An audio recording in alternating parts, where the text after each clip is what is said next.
በዛሬው ጉዟችን 99 ከመቶ ነዋሪዎቿ ስደተኞች የሆኑትን ዓለምን በእግር ኳስ እያስፈነጠዘች በሳምባ የምታስደንሰውን የምድራችን ውብ ሀገር ብራዚልን እንጎበኛለን።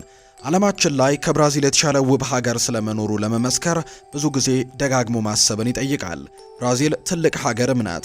በህዝብ ብዛት 50 ከመቶውን፣ በቆዳ ስፋት ደግሞ 47 ከመቶውን የደቡብ አሜሪካ አህጉርን ትሸፍናለች። በደቡብ አሜሪካ ከሚገኙ ከ12 ሀገራት ውስጥም ከ10ሩ ጋር ድንበርን ትጋራለች። በዓለም አቀፍ ደረጃ ካየነው ደግሞ በቆዳ ስፋቷ አምስተኛ፣ በህዝብ ብዛቷ ደግሞ ሰባተኛዋ የዓለማችን ትልቋ ሀገር ናት። 216 ሚሊዮን ዜጎች መኖሪያ ስትሆን 8.5 ሚሊዮን ስኩዌር ኪሎ ሜትር ደግሞ ተሰፋለች። አብዛኛው ክፍሏ በአውሮፕላን ነው የሚደረሰው። እናም በመላው ሀገሪቱ 4000 ኤርፖርቶች አሉ።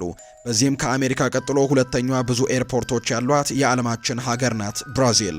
በኢኮኖሚም ቢሆን ብራዚል የዋዛ አይደለችም።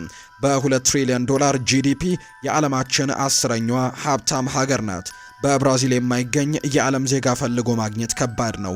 ሊያስደንቆት ይችላል። በብራዚል የሚገኙ ሊባኖሳውያን ቁጥር ግን ራሷ ሊባኖስ ውስጥ ከሚገኙት በእጥፍ ነው የሚበልጠው። ጣሊያናውያን፣ ጀርመናውያን፣ ሶሪያውያንና ጃፓናውያን ቤታችን የሚሏት በዋናነት ግን የጥቁር አፍሪካውያን ሀገር ናት ብራዚል።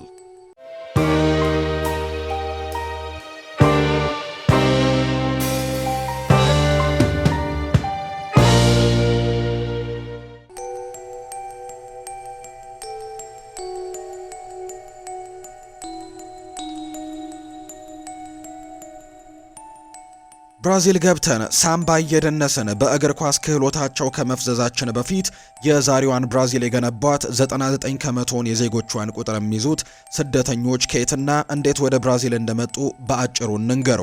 መቼስ ብራዚል የትንግርት ሀገር ናት። የፖርቱጋል ቀኝ ግዛት ነበረች። በደቡብ አሜሪካ ሀገራት ሙሉ በሙሉ ማለት ይቻላል ሁሉም የስፔን ቀኝ ግዛት ነበሩ። ብቸኛዋ በስፔን ቀኝ ግዛት ያልተገዛችው ሀገር ብራዚል ናት። ብራዚል ዓለማችን ላይ የሚገኙ ምርጥ ነገሮች ሁሉ ወስዳ የራሷ ማድረግና አንደኛ መሆንን ትችልበታለች። እግር ኳስ የተፈጠረው በእንግሊዝ ቢሆንም የዓለም እግር ኳስ የሚመራው ግን በብራዚል ነው። ቡና መገኛው ኢትዮጵያ ቢሆንም የዓለማችን ቁጥር 1 ቡና አምራች ሀገር ግን ብራዚል ናት። ፖርቱጋልኛ የፖርቱጋላውያን ቋንቋ ነው። ብዙ ፖርቱጋልኛ ተናጋሪ ዜጎች ያሏት የዓለማችን ቁጥር 1 ሀገር ግን ፖርቱጋል አይደለችም። ፖርቱጋል በገዛ ቋንቋ ብራዚል በ21 እጥፍ ትበልጣታለች። ብራዚል 210 ሚሊዮን ፖርቱጋልኛ ተናጋሪ ዜጎች ያሏት በዓለም አንደኛም ደረጃ ተቀምጣለች። አንጎላና ሞዛምቢክ 31 ሚሊዮን ፖርቱጋልኛ ተናጋሪ ዜጎችን በመያዝም ሁለተኛና ሶስተኛ ሲሆኑ በ10 ሚሊዮን ተናጋሪዎች ፖርቱጋል በገዛ ቋንቋ አራተኛ ደረጃ ላይ ነው የምትቀመጠው።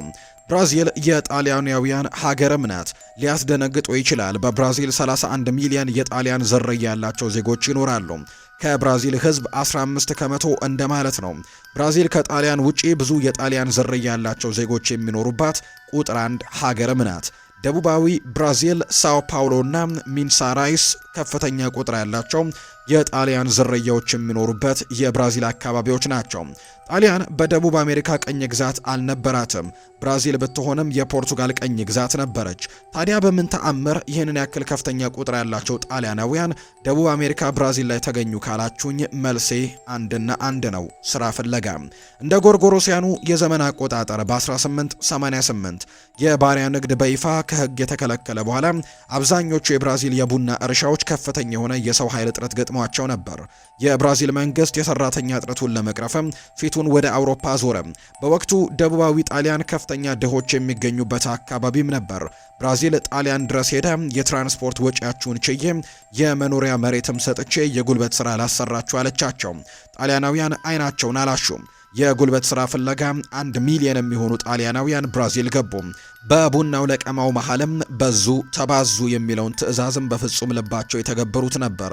ውጤቱም የብራዚል የህዝብ ብዛት 15 ከመቶውን እንዲይዙ አድርጓቸዋል።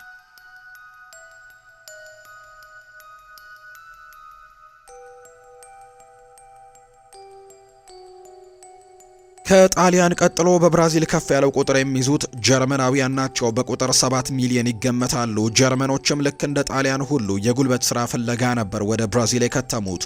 በተለይም ከአንደኛው የዓለም ጦርነት በኋላ ጀርመን በኢኮኖሚ ደቃ ነበር። በጀርመን የተመሰረተው የዌይማር ሪፐብሊክ አስፈሪ ድህነትን አለመረጋጋት የሰፈነበት ነበር።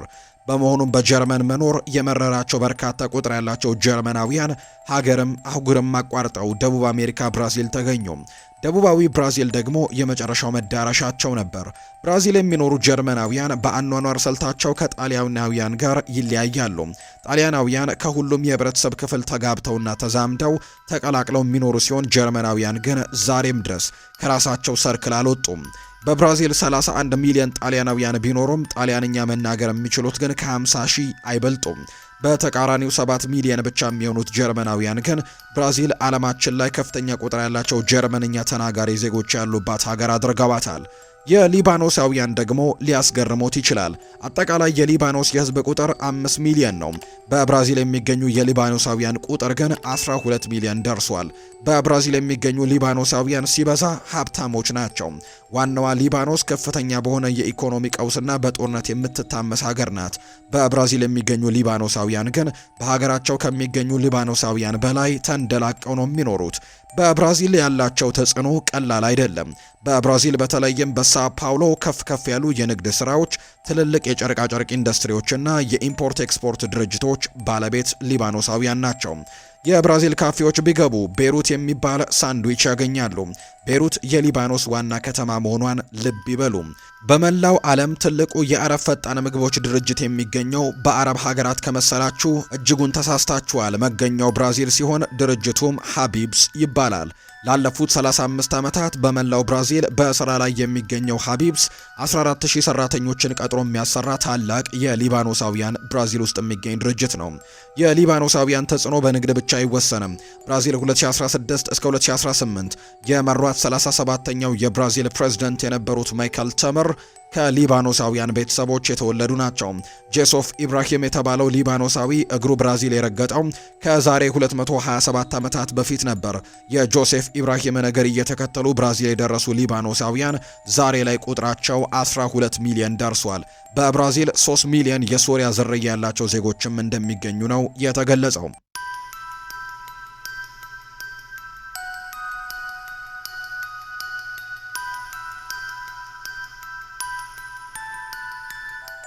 ካሳቶ ማሩ የተሰኘችው መርከብ 781 ጃፓናውያን ጭና ለመጀመሪያ ጊዜ መልህቋን ሳኦ ፓውሎ ወደብ ዳርቻ የጣለችው እንደ ጎርጎሮሳውያን የዘመን አቆጣጠር በ1907 ነበር።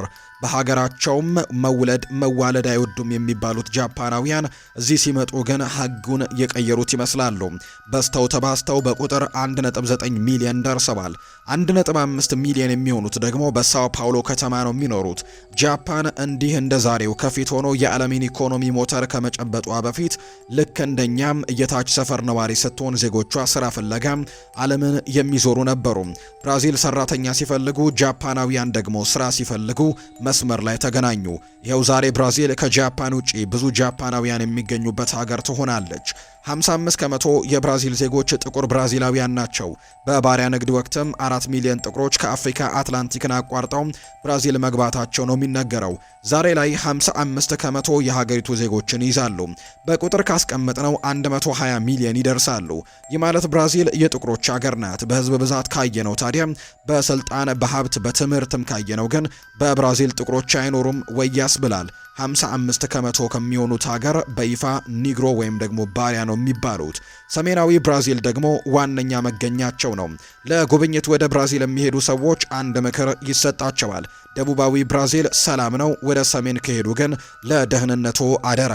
በእርግጥ ከላይ የጠቀስናቸው ዜጎች በሙሉ በሀገራቸው ኑሮ ከብዷቸው እንጀራ ፍለጋ ወደ ብራዚል የተሰደዱ ናቸው።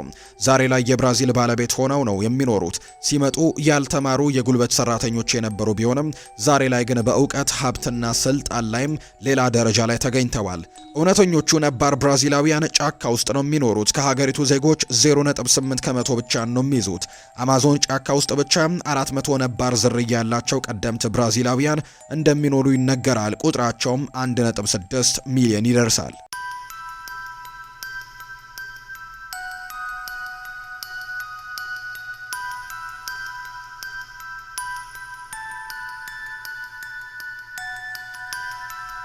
ኢትዮጵያ የቡና መገኛ ስትሆን ብራዚል ግን የቡና ሀገር ናት። ከፍተኛ መጠን ያለው ቡና በማምረት በዓለም የሚደርስባት ሀገር የለም። ይህንን ክብርም ላለፉት 150 ዓመታት ተቆጣጥረው ኖራለች። ወደፊትም የሚደርስባት ያለ አይመስልም። ለምሳሌ እናስረዳችሁ። የቡና መገኛ የሆነችው ኢትዮጵያ የዓለማችንን 4% ቡና ስታመርት፣ ብራዚል ደግሞ የዓለማችንን 40% ቡና ነው የምታመርተው። ከ300 ዓመታት በፊት ብራዚል አንድ ብላ የምታስቆጥረው አንድ እግር የቡና ዛፍ አልነበራትም። እንደ አውሮፓውያን አቆጣጠር በ1727 ፍራንሴስኮ ፓሌታ የተባለ ፖርቱጋላዊ ለዲፕሎማሲያዊ ጉዳይ ወደ ጎረቤት ሀገር ፍሬንች ጉያና አመራ። ከፍሬንች ጉያና ሲመለስም ከፍ ያለ መጠን ያለው የቡና ፍሬና 4 እግር የቡና ችግኞችን ይዞ ነበር። የቡና ፍሬዎቹ በብራዚል ለሚገኙ ገበሬዎች ተከፋፈሉ። ብራዚል ደግሞ ጥሎባት የሰው ነገር ወስዳ መድመቅን ትችልበታለች። ቡና በእጇ ከገባበት ጊዜ ጀምሮ የብራዚል ታሪክ ተቀየረ። ብራዚል የዛሬዋን ብራዚል የሆነችው በቡና ምክንያት ነው። ሚናስ አይራስ እና ስፒሪቶ ሳንቶስ ዋነኞቹ የቡና አምራች የብራዚል አካባቢዎች ናቸው።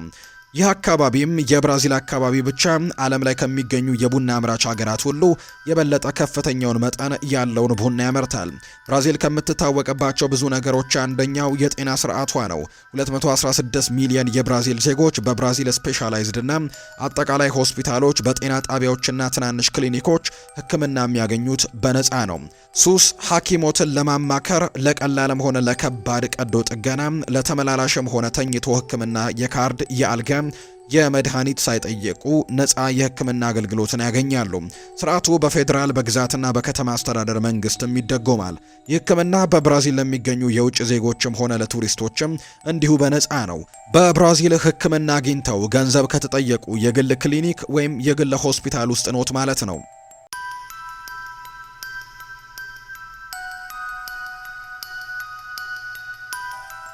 የብራዚል የአደባባይ ካርኒቫል በአንድ ጊዜ ሚሊዮን ቱሪስቶች የሚታደሙበት፣ በቀለማት የሚያሸበርቅ፣ በሳምባ ሙዚቃ የሚደምቅ የዓለማችን ትልቁ የአደባባይ ሁነት ነው። በሪዮ ዴ ጄኔሮ፣ ሳኦ ፓውሎ እና ሳልቫዶር ከተሞችም የሚገኙ የሳምባ ትምህርት ቤቶች ከየካቲት እስከ መጋቢት ቢዚ የሚሆኑበት ወቅት ነው። ልምምዱ ብቻ ወራትን ይፈጃል። 70 ሺህ ትርኢት አቅራቢዎች እንደሚታደሙበትም ይነገራል። ቀኑ ሲደርስ ደግሞ በሚሊዮን የሚቆጠሩ ብራዚላውያንና ከመላው ዓለም የተሰባሰቡ ቱሪስቶች በሁነቱ ላይ ይሳተፋሉ። በግብጽ እንደተጀመረ የሚነገርለት የአደባባይ ካርኒቫል ታላቁ እስክንድር ግብጽን ሲቆጣጠራት ወደ ግሪክ ቀጥሎ ወደ ጣሊያን በቀኝ ግዛቶችም ምክንያት ወደ ብራዚልም ገባ። 4 ሚሊዮን ጥቁር አፍሪካውያን በባርነት የገቡበት ብራዚል የጥቁሮችን ባህል ለጉልበት ስራ ከመጡ ነጮችና ከኤዥያውያን ባህል ጋር ቀላቅላ ታላቅ ዓለም አቀፍ ትርኢትን ፈጥራበታለች። ሪዮ ከተማ ብቻ በካርኒቫል ወቅትም 1 ሚሊዮን ዓለም አቀፍ ቱሪስቶችን የምታስተናግድ ሲሆን በዚህም $1 ቢሊዮን ታገኛለች። በካርኒቫል ወቅትም የሆቴል፣ የጨርቃጨርቅ፣ የመጠጥና የመዝናኛ ኢንዱስትሪዎችን ባለሙያዎች እንቅልፍ በአይናቸው ሳይዞር የሚጨርሱበት ወቅት ነው።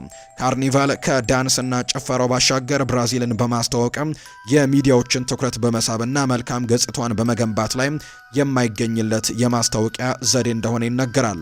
ብራዚል የዓለም እግር ኳስ ሱስም ናት። ከመላው ዓለም የተሰባሰቡ በዘር፣ በሃይማኖት፣ በቋንቋ የማይገናኙ ዜጎችን አንድ አድርጎ አጣብቆ የያዘ ሙጫ እግር ኳስ ይባላል። ቢጫ ለባሾቹ ዓለም አቀፍ ጨዋታ ሲኖራቸው ብራዚል አንደ ሰው ትሆናለች።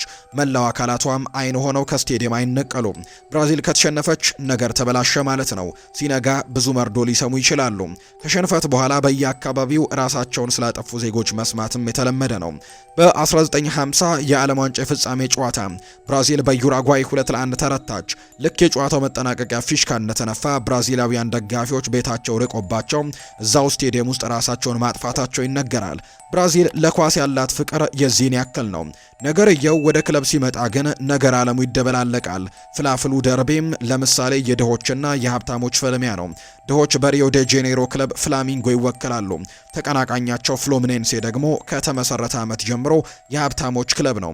የሳኦ ፓውሎቹ ኮረንቲያስና ፓልሜራስም ጨዋታ የፓውሊስታ ደርቢ ይባላል። ኮረንቲያስን የመሰረቱት የባቡር መስመር ጥገና ሰራተኞች ሲሆኑ ፓልሜራስ የጣሊያን ዝርያ ባላቸው ብራዚላውያን የተመሰረተ ነው። ከ20ኛው ክፍለ ዘመን ጀምሮ ላለፉት 100 ዓመታት የቀጠለው የፓውሊስታ ደርቢ ከእግር ኳስ ይልቅ ለጦርነት ቅርብ ነው።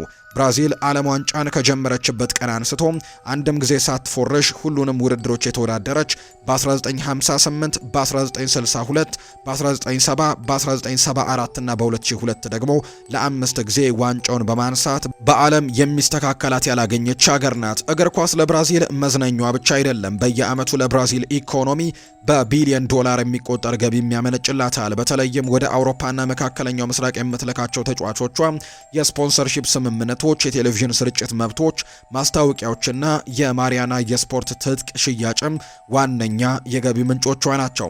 ብራዚል የቆንጆዎችም ሀገር ናት። ምናልባትም ከተለያዩ ዝርያዎች የመጋባት ጥቅሙ ይህ ሳይሆን አይቀርም። ብራዚላውያን ቆነጃጅትን ለማየት የሪዮ ደ ጄኔሮ የውቅያኖስ ዳርቻዎችን ወይም ሚሊዮኖች የሚሳተፉበትን የጎዳና ላይ ካርኒቫልን መሳተፍ አንዱ አማራጭ ነው። ከሪዮ በተጨማሪ ሳኦ ፓውሎ በመላው ደቡብ አሜሪካ ትልቋ ከተማ ስትሆን የ15 ሚሊዮን ዜጎችን መኖሪያ ናት። ብዙዎች የብራዚል የፋይናንስና የኢንዱስትሪ ማዕከልም ናት ይሏታል። ከ100 የዓለም ሀገራት የወጡ የዘር፣ የሃይማኖት፣ የቆዳ ቀለም የማይመሳሰሉ ሰዎች ድምጻቸው ሳይሰማ ተከባብረው የሚኖሩባት ውብ ከተማ ናት። ማሳረጊያችንን ትልቁን የአማዞን ደንና የአማዞን ወንዞች ይሁኑ። መገኛቸው ብራዚል ነው። የአማዞን ደን ብቻውን 5.5 ሚሊዮን ስኩዌር ኪሎ ሜትር ይሰፋል።